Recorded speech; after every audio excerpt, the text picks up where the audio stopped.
Biography.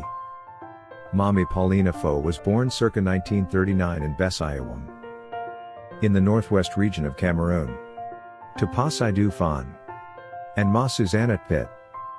She had 4 siblings, Pa Joseph Ngo, Lydia Ka, aka Ebo Guzum, Rebecca Tenjek, Ebo Kurogwam, and Rebecca Engenwai, Ebo Wamfek. Her mother, Ma Suzannette Pitt, was a woman of unwavering faith, and an ardent member and elder of Kangayan Presbyterian Church. Thus, Mami Pauline was raised in a Christian household, and she often recalled her mother's passionate service as a godmother to many children who came to their house to learn the Lord's Prayer and the Apostles' Creed, which were part of the requisite preparation for baptism and First Communion. It was always a treat to listen to Mami Pauline recite with glow the Lord's Prayer and the Apostles' Creed in Mungaka. As a young girl, Mami Pauline excelled at the local Mungaka Vernacular School. That was a predicate for the Basel Mission Primary School system. Upon completion of her preparatory vernacular curriculum, she was recommended to enter the English Basel Mission Presbyterian School in Guka, Badabo. It was a transition that required her to be sent to live with a relative who lived closer to Guka, or a teacher, preferably, who taught at the school.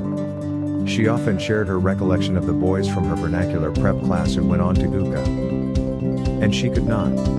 Though still a young girl, she deemed learning a relevant bridge to something special and ennobling. The barriers to girls' education at that time were precipitous. Henceforth the Guka offer was negated by her father, who wanted her raised in their agrarian way of life.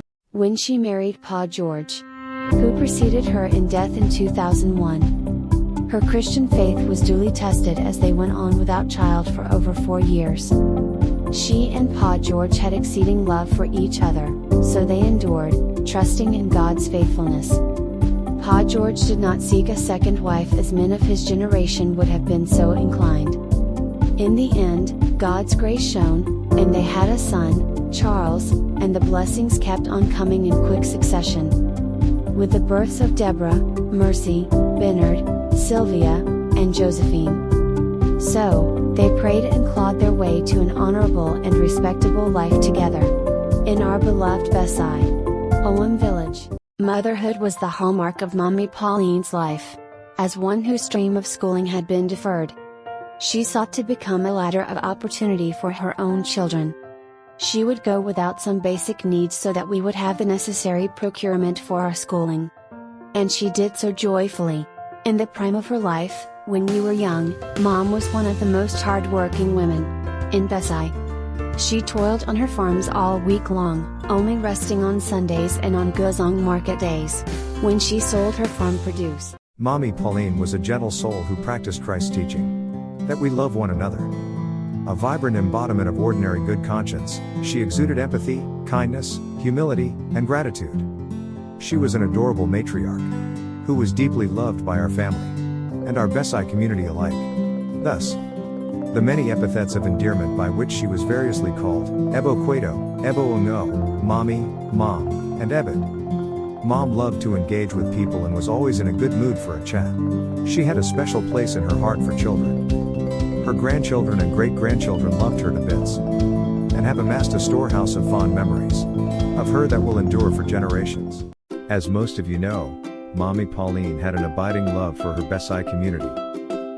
During the last 2 decades, she spent intermittent periods of time in the United States with her family.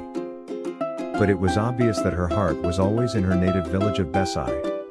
So, it is only proper that she return to her final resting place in Bessai. Although Mom has gone on to rest in the bosom of Christ, she will always be with us. If we love and cherish one another, her love for us will dwell in our hearts forever. Charles Tita. Produced by Rice Seal Services Incorporated. Email ricecellservices@gmail.com. Location: Maryland, USA. Month and year: July 2023. Thank you for listening.